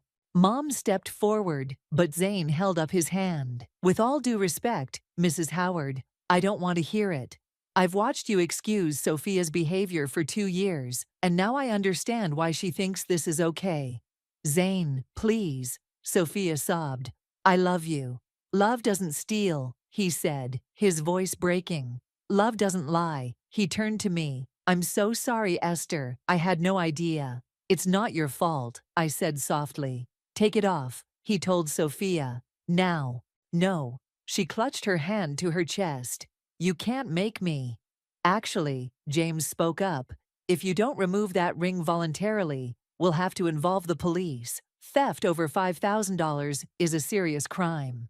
Sophia's face crumpled as she slowly pulled the ring off, dropping it on the counter like it burned her. James picked it up, examining it carefully before handing it to me. The setting's been altered, he noted, but we can restore it to its original state within a week. This is what you wanted, isn't it? Sophia spat at me. To humiliate me? To ruin my life? No. I slipped my ring into my purse. I wanted the truth to come out. Everything else is just consequences of your own actions. Zane moved toward the door, pausing to look back at Sophia one last time. Don't call me. Don't text me. We're done. Zane. Sophia tried to follow him, but Mom held her back as he walked out. Are you happy now? Mom glared at me. You've destroyed your sister's relationship. No, Mom. Sophia destroyed it herself. And if you'd ever held her accountable for anything, maybe she wouldn't be in this situation. I turned to James. Thank you for your help. I'll be back next week for the ring. As I walked out, I heard Sophia's sobs and Mom's attempts to console her. But for the first time, I felt no guilt, no obligation to make things right. Sometimes the kindest thing you can do for someone is let them face the music they've been playing all along. 3 days after the jewelry store confrontation, Dad showed up at my apartment. His shoulders were slumped, his usual confident posture replaced by something that looked a lot like defeat. Can I come in? He asked quietly. I stepped aside, letting him enter. He settled onto my couch, looking around at the boxes I'd been packing. You're really moving out of the house? I can't stay there anymore, I said, sitting across from him. Not after everything. He nodded slowly. Sophia hasn't left her room since that day. Your mother's beside herself. And how are you, Dad? He met my eyes for the first time. Ashamed. Of myself, mostly. I've been doing a lot of thinking about how we got here. The front door opened, and Bruno walked in with coffee and bagels. He froze when he saw Dad, then carefully set the breakfast down. I should give you two some privacy, he said. No, Dad stood up. Stay, please. You're part of this family too, or at least you will be, if you still want to be, after everything we've put Esther through. Bruno moved to stand behind my chair, his hand resting supportively on my shoulder. I love your daughter, sir. Nothing your other daughter did changes that. Sophia's been fired from her job, Dad said suddenly. Apparently, she had a complete meltdown at work yesterday. Started screaming at a client who was wearing an engagement ring. That's not my problem, I said firmly. No, it's not, Dad agreed, surprising me. Just like it wasn't your problem when she crashed your car in college, or when she borrowed money from your savings account last year. We always made it your problem, didn't we? I felt tears threatening, but held them back. You and Mom always said I needed to protect her, to understand her. We were wrong. Dad's voice cracked. We failed both of you. We failed Sophia by never teaching her consequences. And we failed you by making you responsible for her actions. A knock at the door interrupted us. Bruno answered it, revealing Mom and Sophia standing there. Family intervention, Sophia announced, pushing past Bruno. She'd clearly been crying, but there was a manic energy to her movements. We're fixing this right now. There's nothing to fix. I stood up. You need to leave. No. Sophia planted herself in the middle of my living room. This has gone on long enough. Zane won't answer my calls. I lost my job, and it's all because you couldn't just let me be happy. Sophia, Dad's voice held a warning, but she ignored him. You've always been jealous of me, she continued. You couldn't stand that Zane might love me more than Bruno loves you. That's enough. Dad's shout made us all jump. Sophia, stop talking, right now. But Daddy, I said stop. He turned to face her fully. Do you have any idea what you've done? You committed a crime. You betrayed your sister. You lied to a man you claimed to love. And now you're standing here, still trying to make yourself the victim. Mom stepped forward. Lamar, please. She's hurting. Of course she's hurting. Dad threw up his hands. Actions have consequences, something we should have taught her 20 years ago. Sophia burst into tears. I just wanted what Esther has. Is that so wrong? Then you should have earned it, Bruno spoke up, his voice firm but kind. Instead, you tried to steal it. There's a big difference. Get out, I said quietly. All of you. I'm done with this conversation, this drama, all of it. Esther, Mom pleaded. We're family. Family doesn't steal from each other. Family doesn't enable theft and lies. Family doesn't show up uninvited to make more demands. Sophia lunged forward suddenly, grabbing my purse from the coffee table. Where's the ring? Give it back. Bruno moved quickly, taking the purse from her hands while Dad pulled her back. That's it, Dad said, his face red with anger. We're leaving, now. But, now Sophia. He turned to me, still holding Sophia's arm. I'm so sorry, sweetheart, for everything. When you're ready, if you're ever ready, I'd like to try to make things right. As they left, I could hear Sophia's hysterical sobs echoing down the hallway, Mom's soothing murmurs, and Dad's heavy footsteps. Bruno pulled me into a hug. You okay? Actually, yeah. I looked up at him. For the first time in my life, I feel like I'm seeing my family clearly, and I'm not responsible for fixing their mess anymore. Your dad seems to be waking up. Maybe, I sighed. But it's too little. Too late. Some things can't be fixed with apologies. Bruno kissed my forehead. So what now? I looked around at the half-packed boxes, at the life we were building together. Now we move forward. Without the drama, without the guilt, without Sophia's chaos. And your parents. They made their choice a long time ago, I said. Now they have to live with it. 2 weeks passed. My ring was restored to its original setting. Bruno and I moved into our new apartment, and I hadn't heard a word from Sophia, but peace never lasts long in my family. I was sorting through mail when I found it, a glossy wedding magazine, with my name on the subscription label. Inside was a post-it note, in my mother's elegant handwriting. Please call me, we need to talk. My phone rang as if on cue. Kimberly's name flashed on the screen. Turn on your Instagram right now, she said without greeting. Hello to you too, I laughed, opening the app. Just look at Sophia's latest post. My stomach dropped as I saw it. A photo of Sophia in a wedding dress, standing in what looked like a bridal boutique. The caption read, "Sometimes the worst betrayals lead you to your best decisions. Wedding planning starts now." New chapter, keep moving on. Is she serious? I asked Kimberly. She's not even dating anyone. Keep scrolling. The next post was worse. A close-up of Sophia's hand, wearing a new ring. Smaller than mine, but still impressive. The caption, "When someone better comes along and shows you what real love looks like. Thank you for saving me from settling, sis." Upgraded, Jacques better than ever. My phone buzzed with another call. Mom. Against my better judgment, I switched over. Did you see? She asked immediately. Sophia's delusional Instagram posts. Yeah, I saw. She's not delusional, Mom said carefully. She's been seeing someone. A friend of your father's business partner. He's well established. You mean he's rich and desperate enough to date someone who just got exposed for theft? Esther, please. Marcus is good for her. He's helping her get back on her feet. I laughed. Of course he is. And I'm sure you and Dad had nothing to do with setting this up. Actually, Mom's voice hardened. Your father refuses to meet him. He's still struggling with everything that happened. A knock at my door interrupted us. I opened it to find Dad standing there, looking uncomfortable. I'll call you back, I told Mom, hanging up before she could protest. Hi, Dad said, shifting his weight. Can we talk? I let him in, noticing how he'd aged in just 2 weeks. The confident businessman was gone, replaced by someone who looked lost. Sophia's getting married again, he said, sitting heavily on my couch. So I heard. To your business partner's friend, Marcus. Dad spat the name like it tasted bad. Your mother thinks it's wonderful. I think it's a disaster waiting to happen.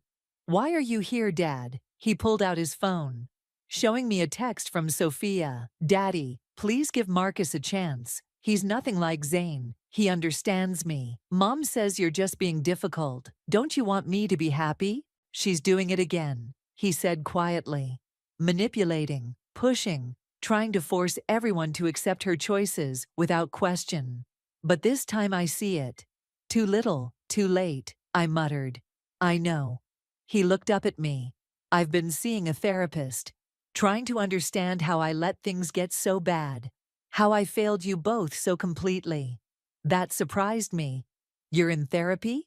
Twice a week, your mother refuses to go, says there's nothing wrong with how we raised you girls. He laughed bitterly. But there was, wasn't there? We created this mess. My phone buzzed again. A text from Kimberly with a screenshot. Sophia had posted another photo, this time of her and a middle-aged man I assumed was Marcus, captioned, "When you upgrade from a boy to a man, sorry not sorry. BT, living my best life." I showed it to Dad, who closed his eyes in pain. She tagged Zane in it, I said. She's trying to hurt him. Of course she is. It's what she does when she doesn't get her way. Dad stood up suddenly. I'm selling my share of the business. What? Why? Because Marcus works there. Because I can't stand watching your mother and sister manipulate another man into their web of lies. Because I need to start over somehow. I studied him carefully.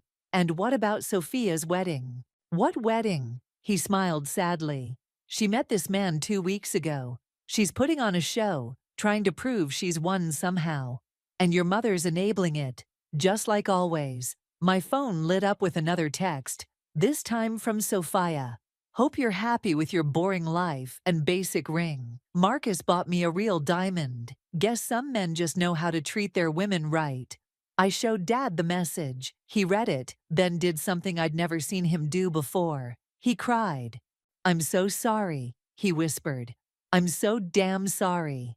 I watched him break down, this man who had always seemed unshakable, and felt something shift inside me.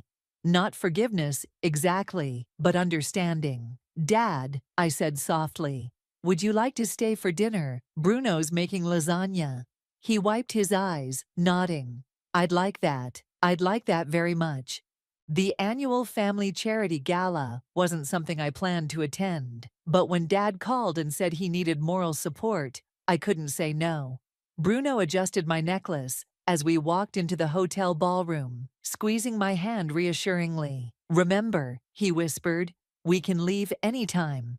I spotted Sophia immediately, hard to miss, in a red dress that cost more than my monthly rent. Marcus's hand possessively on her waist. Mom hovered nearby, beaming with pride as she introduced them to everyone. Esther, Mom's voice carried across the room. Come meet Marcus properly. Here we go, I muttered. But Bruno guided me forward with a steady hand. Marcus looked exactly like his Instagram photos. Silver-haired, expensive suit, 2 white teeth. He extended his hand. The famous sister, Sophia's told me so much about you. Has she? I smiled tightly. All good things, I'm sure. Of course, Sophia giggled, pressing herself against Marcus. I was just telling him how you inspired me to upgrade my life. Everything happens for a reason, right? Speaking of reasons, Marcus smiled at my parents. Sophia and I have an announcement to make. Dad appeared beside me, his face tight. An announcement? Marcus, baby. Sophia cooed. Not yet. We agreed to wait. I can't wait another minute. Marcus clinked his glass, gathering everyone's attention. Ladies and gentlemen, I have the pleasure of announcing that in 3 weeks, Sophia will become my wife. The room erupted in applause. Mom rushed forward to hug them both. But Dad stayed rooted beside me. 3 weeks, Bruno whispered. That's insane, I finished.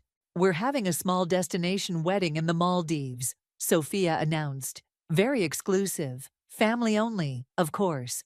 She looked directly at me. Well, some family. Sophia, Dad's voice held a warning. What? She blinked innocently. I just think it's best to keep things intimate. After all, some people might not approve of my happiness. You mean some people might tell Marcus about your history of theft? I said quietly. The color drained from Sophia's face. Marcus frowned. Theft? What theft? Nothing. Mom stepped in quickly. Just sisters being sisters. Marcus, let me introduce you to the board members. As Mom whisked them away, Dad turned to me. I'm not going to the wedding. Dad, no, this is wrong. He's twice her age. They barely know each other. And your mother? He took a shaky breath. Your mother's already talking about how his money will solve all of Sophia's problems. A commotion near the entrance drew our attention. Zane stood there, looking sharp in a suit, his new girlfriend beside him. Oh God, Bruno muttered. Sophia's screech cut through the murmur of conversations. What is he doing here? He's still my business partner's son, Dad said firmly. He has every right to be here. Sophia stormed over to us, Marcus trailing behind, looking confused. Daddy, make him leave. No. What do you mean, no? She stamped her foot like a child. After what he did to me. After what you did to him, I corrected. You stole my ring, lied to him, and then tried to publicly humiliate him on social media. What ring? Marcus asked. Sophia, what are they talking about? Mom appeared as if by magic. Nothing important, Marcus. Ancient history. No, I said loudly, drawing attention from nearby guests. Not ancient history. 3 months ago, Sophia stole my engagement ring and tried to pass it off as her own. When she got caught, she had a public meltdown and lost her job. Marcus stepped back from Sophia. Is this true? They're lying. Sophia's voice rose hysterically. They're just jealous because you're successful and rich and old enough to be your father, Dad cut in. And desperate enough to propose to someone he's known for 2 weeks? Lamar, Mom gasped. No, Josephine, I'm done pretending. Dad turned to Marcus. My daughter is a thief and a liar. My wife enables her. And you, sir, are either very naive or very foolish. The room had gone silent. Sophia's mascara ran down her cheeks as she looked wildly around. Marcus, baby, don't listen to them. They're trying to ruin us like they ruined me and Zane. But Marcus was already backing away, his face a mask of disgust. I think I need some air. No. Sophia grabbed his arm. You promised me a villa in Monaco. You said... Said what? Marcus jerked away. That I'd save you, fix you. I think I've heard enough. As Marcus strode out of the ballroom, Sophia collapsed into dramatic sobs. Mom rushed to comfort her, shooting daggers at Dad and me. Well, Bruno said quietly, I guess the wedding's off. Dad laughed, a real genuine laugh I hadn't heard in years. Come on. Let's get out of here, before your mother decides this is somehow my fault too. As we left, I heard Sophia's wails echoing behind us. But for the first time, the sound didn't fill me with guilt or obligation. It just reminded me how far I'd come from being the sister who always had to fix everything. The morning of my wedding dawned bright and clear. I stood in the bridal suite, Kimberly adjusting my veil, when a knock at the door made us both freeze. "Esther," Dad's voice. "Someone's here to see you." I opened the door to find Dad standing there with Mom, who looked smaller somehow, more fragile than I remembered. "5 minutes," Dad said softly. "That's all she's asking for." Kimberly squeezed my shoulder. "I'll be right outside if you need me." Once we were alone, Mom stepped forward, twisting her hands together. "You look beautiful." "Thank you." I stayed by the door, ready to escape if needed. "Sophia's in rehab," she said abruptly. After the gala, after everything, she had a breakdown. Real one this time, not just for show. I heard. Dad told me. "Did he tell you I'm seeing his therapist too?" That surprised me. "No, he didn't." "It's hard." Mom's voice cracked. "Looking at yourself in the mirror and realizing you've been the villain in your own daughter's story. That everything you thought you were doing out of love was actually destroying both your children." I didn't respond, waiting. Sophia's therapist asked her to write letters to everyone she's hurt. "Her letter to you." Mom pulled an envelope from her purse. "She wanted me to give you this, but she also said she understands if you never read it." I took the envelope, feeling its weight. "Is that why you're here? To deliver Sophia's letter?" "No." Mom straightened her spine. "I'm here to deliver my own apology." "Not in a letter. You deserve to hear it face to face." "Mom, please." She held up her hand. "Let me say this. I failed you, Esther. I failed you every time I made excuses for Sophia, every time I put her wants above your needs, every time I made you feel like being responsible and honest somehow made you less special." Tears spilled down her cheeks, smearing her perfect makeup. "I was so focused on protecting Sophia that I never protected you. From her, from my own bias, from the unfair burden we placed on you. And I am so sorry." I felt my own eyes welling up. "Why now?" "Because I finally understand what I lost. My relationship with you, your trust, the chance to be part of your life, your marriage, your future family." She wiped her eyes. "And because for the first time, I'm not here to ask for anything. I just needed you to know that I know what I did wrong." The door cracked open. Bruno peeking in. "Sorry to interrupt, but we're almost ready to start." Mom nodded, gathering herself. "Of course, I'll go find my seat. Unless you'd rather I leave?" I looked at her, really looked at her. The designer outfit was the same, but something in her eyes was different. Humbler, more real. "Stay," I said softly. "But Mom, this doesn't fix everything." "I know." She smiled sadly. "But maybe it's a start." After she left, Bruno pulled me close. "You okay?" "Yeah." I touched Sophia's unopened letter. "I think I actually am." "Want to know a secret?" He grinned. "Your dad's been taking dance lessons for weeks. He's determined not to mess up the father-daughter dance." I laughed, picturing my straight-laced father in dance class. "He's really trying, isn't he?" "They both are." Bruno kissed my forehead. "Ready to get married?" I set Sophia's letter aside. I'd read it eventually, but not today. Today was about moving forward, not looking back. "Actually," I straightened my veil. "There's something I need to do first." I found Dad pacing in the hallway, muttering dance steps under his breath. "Dad," he turned, eyes brightening. "You look perfect. Walk me down the aisle?"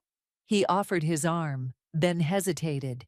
"You know, all those years I spent enabling Sophia, trying to keep the peace, I forgot what real strength looks like. But you reminded me. You stood up for what was right, even when it cost you everything." "Not everything." I took his arm. "I gained something too. A father who finally sees me." The music started, our cue to begin. As we walked toward Bruno, I caught Mom's eye in the audience. She smiled tentatively, and I found myself smiling back.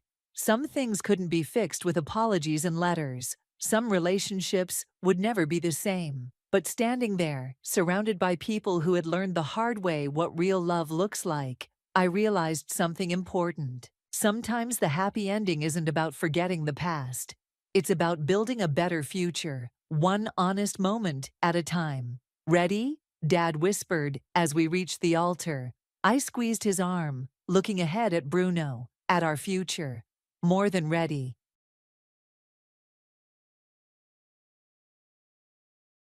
The applause for my sister's big promotion was still filling the room when her voice suddenly cut through it. "You're fired." For a moment, no one moved. "Security will escort you out," she added calmly. I hadn't even lifted my glass for the toast yet. The entire ballroom seemed to freeze. Chairs stopped mid-turn. The lights reflected off crystal glasses, shaking slightly. Hundreds of eyes turned toward me at once, like a spotlight I never asked for. No one said anything. Not my parents. Not my brother. No one. I didn't beg. I didn't argue. I simply removed the guest badge from around my neck, placed it next to my untouched drink, and walked toward the exit. The silence followed me all the way to the doors. They thought that was the end of it. It wasn't. That moment was just the beginning. I was 19 the first time I truly understood how power worked in my family. It wasn't loud or obvious. It moved quietly, carelessly, and always in someone else's favor. Back then, we worked out of a warehouse in North Kansas City. It was cold, dull, and filled with metal shelves and concrete floors. The fluorescent lights buzzed constantly, flickering just enough to make your eyes hurt. One day, my father handed me a contract. It promised a salary most people my age could only dream of. "Take it," he said, already turning his attention to something else. Behind him, my sister Vanessa stood smiling, spinning a set of office keys in her hand like she had already earned everything. She was 21, confident, outgoing, always chosen for photos, always the face people saw. I looked down at the contract, then back up. "I want equity instead," I said. My father didn't even look at me. "Take the salary, Cheryl. It's stable." But I didn't care about stability. I cared about ownership. So I slid a simple agreement I had written myself across the table. It was just a thin sheet of paper, nothing impressive compared to his official document. He sighed, grabbed a pen, and signed it without reading. The TV in the corner was playing a football game. The moment his team got close to scoring, he lost interest in everything else. His signature shook slightly as the crowd on screen cheered. Vanessa leaned closer to me and whispered, just loud enough, "You always make things complicated." I said nothing. But for the first time, I felt something shift. A quiet path forming, one that was mine alone. A year later, the business had grown. More workers. More noise. More money. When bonuses were handed out, Vanessa received a thick envelope. You could hear it hit the table. Mine? Just a single sheet of paper. Equity instead, I reminded him. He signed again without hesitation. By then, our younger brother Aiden had joined too. He moved through the company with confidence, even when he made mistakes, because he knew his position was guaranteed. When he lost important reports, I was told to fix it. When Vanessa missed client calls, she was under pressure. I learned something early. My mistakes became responsibilities. Their mistakes became excuses. Everything changed one evening in 2013. We were in the living room. Vanessa was about to sign a major partnership deal. It looked impressive, but I had checked the numbers. It was a disaster waiting to happen. Her pen hovered over the paper, ready to sign. Board members were watching through a video call. She smiled like everything was perfect. My father muted the call and asked casually, without even turning away from the TV, "Is this good or not?" Instead of arguing, I slipped a single page into the folder. An amendment I had spent weeks preparing. A protection clause. "Sign this too," I said. He didn't read it. He never did. His team had just scored again. He signed while watching the replay. Vanessa glanced at me, clearly annoyed. "Why do you always have to be involved?" That word, always, stuck with me. Like I was a burden. Not someone helping, but someone in the way. Over time, I started noticing patterns. Ideas I created were praised when Vanessa presented them. Deals I negotiated were credited to Aiden. Relatives asked if I was still helping out, as if I were just an assistant. It didn't make me angry. It made things clear. Very clear. And eventually, I stopped expecting anything different. That's when I understood my place in the family. 3 hours before the gala, I arrived early. Staff were still setting up, adjusting tables, polishing silverware, testing lights for my sister's big moment. I checked the guest list. My name wasn't there. I checked again. Still nothing. On large screens around the room, Vanessa's face appeared again and again. Our new CEO. Aiden stood beside her, labeled VP of Sales. Under their names, founding family representatives. There was no mention of me. Not co-founder. Not partner. Nothing. A staff member approached me with a clipboard. Are you with catering? He didn't mean anything by it, but it hit exactly where it always did. Invisible. Replaceable. I walked to the seating chart. My parents were at table 3. My siblings were at table 1. I was placed at table 12. With strangers. And next to my name was a single word. Guest. Not family. Not executive. Just guest. Behind me, I heard a laugh. Aiden. You can sit anywhere, he said casually, fixing his cuffs. Tonight's not really about you. It was said lightly, almost carelessly, but something clicked. All of it. Every moment. Every dismissal. Every signature they never read. Every time I was overlooked. I had been erased long before that night. That night was just the public version. I looked down at my badge. Cheryl Lawson, guest. I placed it back around my neck, letting it rest there like a reminder of exactly what they thought I was. Aiden waited for a reaction. He didn't get one. I just smiled. When the ballroom doors closed behind me, the noise disappeared instantly. Outside, the air was cool. Rain was starting to fall lightly. I didn't look back. The applause. The lights. My sister raising her glass. It all faded away. I walked to my car, each step steady and controlled. Inside, I sat quietly for a moment. Not angry. Not sad. Just clear. I only needed 3 hours. The drive home was silent. Streetlights reflected on the wet road like broken glass. No music. No distractions. Just the sound of the turn signal, marking each decision. When I reached the garage, the lights flicked on automatically. My laptop was exactly where I left it. I didn't go inside. I didn't change. I didn't sit down. I opened it right there, calm and focused. Everything was ready. Folders organized. Documents prepared. Years of records. Contracts they never read. Agreements signed without thinking. Emails. Notes. Transfers. A full map of everything. Not built out of revenge, but out of habit. Out of necessity. Because I had learned something they never did. Power doesn't need to shout. Sometimes, it just waits. Someone had to stay behind and protect the foundation while the others chased attention and applause. That responsibility fell to me. I began the process calmly. Open. Type. Attach. File. Send. First, I sent an encrypted email to every board member. Ms. Cole and Mr. Rivera were included. They were the kind of people who noticed when something didn't feel right, especially in numbers. Then I added Mr. Whitman, the chairman, a man known for reading faster than anyone else in the room. And finally, Mr. Grant, the attorney, who understood that quiet documents often carried the most power. Once the emails were sent, I moved to the next step. I opened the courier system. The documents I had prepared earlier that morning were already stamped and sealed.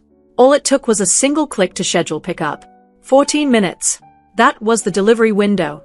A small blue circle appeared on my screen, slowly counting down. I watched it for a moment, then refreshed the voting system, the same system I had designed years ago while fixing the company's failing recovery software. It was simple, clean, and impossible to manipulate. At the top of the screen, my ownership percentage sat quietly. It had never been advertised, never discussed openly, but it was there, unchanged and powerful. Time moved forward without any ceremony. Another hour passed. I kept working, steady and focused. Every action was careful. I checked timestamps. I verified digital signatures. I confirmed that a specific clause, one I had added long ago after a near-disastrous deal Vanessa almost signed, was still in place. That clause was hidden deep inside the company bylaws, Section 14C. It was designed to activate under one condition, only one. If a non-equity executive tried to remove a majority shareholder without full board approval, control of the company would immediately return to that shareholder. They had triggered it themselves. Publicly. On stage. In front of hundreds of people. I didn't react. No smile. No celebration. That wasn't who I was. I leaned back slightly, letting the dim garage light stretch across the surface of the car beside me. The silence in the room felt heavy, almost like it was settling into the walls and floor. It was a kind of quiet I hadn't experienced in years, Not since everything in the family had split into roles. The favorite, the overlooked, the one who stayed behind. I checked the time again. 1 hour. That was enough for everything to spread. The filings, the updates, the system changes. Enough time for the board members to start thinking, aligning themselves quietly. My phone buzzed. Aiden. Vanessa. Mom. None of the calls came through. I had blocked every number since early morning. No distractions. No interference. I turned back to the screen and reviewed everything again. Every line. Every clause. Every timestamp. 16 years of decisions had led to this moment. This wasn't about revenge. This was about structure. About balance. When the final document finished syncing, I slowly lowered the laptop screen, but I didn't close it completely. The hinge stopped halfway, like a breath being held. I thought about all the times I had fixed their mistakes, covered their losses, rebuilt what they broke. Quietly holding everything together while no one noticed. I had always done it because the company needed it. Because someone had to, but tonight was different. Standing alone in that dim garage, under a single overhead light, something became clear. This time, I wasn't going to fix anything. I closed the laptop. The soft click echoed across the concrete. Calm. Final. Not angry, just precise. A line had been drawn. 3 hours later, the event was still glowing with life. Music floated through the air, light and meaningless. Guests laughed, holding dessert plates, completely unaware that everything beneath them had already started to shift. I walked through the main doors just as security began moving into position. It was subtle at first. Controlled. Professional. One guard quietly locked the west exit. Another sealed the service corridor. No panic. No drama. Just procedure. At one of the front tables, my sister stopped mid-laugh. Aiden glanced at his phone as it vibrated in his hand. Across the room, board members began checking their devices. Mr. Whitman slowly stood up. His face didn't change, but his eyes did. They sharpened, like everything had suddenly fallen into place. He adjusted his cuff and gave a small nod. Security moved again. The remaining doors closed. No one was leaving. A low murmur spread through the room, soft at first, like the first drops of rain before a storm. People began whispering. Is this real? Why now? The lights dimmed slightly, controlled by the system I had built years ago. The projector came to life, and the massive screen behind the stage lit up. A single line appeared. Emergency shareholder meeting, Section 14C activated. Vanessa froze. Her breath caught, loud enough for the people near her to notice. She looked around, searching for someone, anyone, to deny what she was seeing. Dad. Mom. Aiden. But no one spoke. Everyone was staring at their phones, reading the same documents that had been filed earlier that morning. I walked down the center aisle. No guards. No announcements. No theatrics. Just silence opening around me with every step. At the podium, I placed my laptop down and opened it. The voting system expanded onto the massive screen behind me, its bright white interface cutting through the dim golden light of the room. I looked out at the crowd. Good evening, I said calmly. My voice carried clearly through the microphone. Under Section 14C, control returns to the majority shareholder. I paused briefly. A motion has been filed. He stepped up beside me, his hands calmly folded together. Then he spoke clearly, asking to bring back the motion to reappoint Vanessa Lawson as CEO and Aiden Lawson as Vice President of Sales. Do I have a second? He asked. Yes. Second. Then another voice followed. And another. Ms. Cole spoke. Mr. Rivera spoke. 3 more people joined in. Their voices were steady and confident, without even a hint of doubt. They had trusted the numbers for years, long before this night, and now that trust was showing. The voting began. On the screen, green meant yes, and red meant no. The first result appeared almost instantly, 58%. Then it climbed. 61%. 65%. 67%. People in the room leaned forward, watching closely as the numbers changed in real time. It felt like something important was unfolding right in front of them. Every shareholder's vote quietly added to the total, even though no one made a sound. At 69%, Vanessa suddenly stepped forward. Stop this, she said sharply. You can't do this tonight. This is my ceremony. Mr. Whitman didn't even look at her. This is a legal meeting, Miss Lawson, he replied calmly. Please step back. Aiden tried to interrupt. Cheryl, Come on. This is family. This is structure, Mr. Grant said from across the room, holding up his phone. And it's legally binding. The number changed again. 71%. The bar on the screen turned fully green. A deep silence spread across the room, like a slow wave. Someone accidentally dropped a spoon. A glass of champagne tilted, but didn't fall. Even the string quartet stopped playing mid-note, their bows frozen in the air. Mr. Whitman spoke again. The motion passes, effective immediately. Vanessa stared at the screen, as if she could somehow force it to change. This is a mistake, she said. You blindsided us. I didn't answer. Instead, I moved to the next slide. It showed the signed addendum that confirmed the transition. Everything was already prepared. Every clause was clear and factual. There was no emotion in it, just the truth. A quiet gasp came from the center of the room. Then another. Aiden's phone slipped from his hand and hit the floor with a dull sound. My parents stood still, completely frozen. My mother's fingers trembled near her necklace. My father blinked slowly, as if he was seeing everything for the first time. Not the paperwork, but the consequences of every document he had signed without reading. The projector continued to glow steadily. The screen didn't change. It didn't need to. The decision had already been made. 4 months later, everything felt different the moment I walked into the building. It wasn't louder. It wasn't busier. It was just balanced. There was a sense of calm, like everything was finally working the way it should. No one was pulling things apart for attention anymore. No chaos pretending to be leadership. Morning sunlight came through the eastern windows, stretching across the lobby floor in a clean, straight line. It softened the sharp edges of the metal without hiding them. Everything felt precise and steady. My office was at the end of the hall, where an old storage room used to be. The nameplate on the door was simple, brushed steel, nothing fancy. Just my name and my title, the one that had been made official by the vote. I ran my finger across it once, feeling the cool surface, then opened the door. Inside, it was quiet. Not completely silent, just the kind of quiet that felt right. The soft hum of the air system, the faint sound of someone typing somewhere down the hall. Papers were neatly stacked the way I preferred. My computer screen slowly shifted through soft, muted colors. This was how a company should feel. Calm. Organized. Steady. No oversized egos filling the space. No unnecessary drama.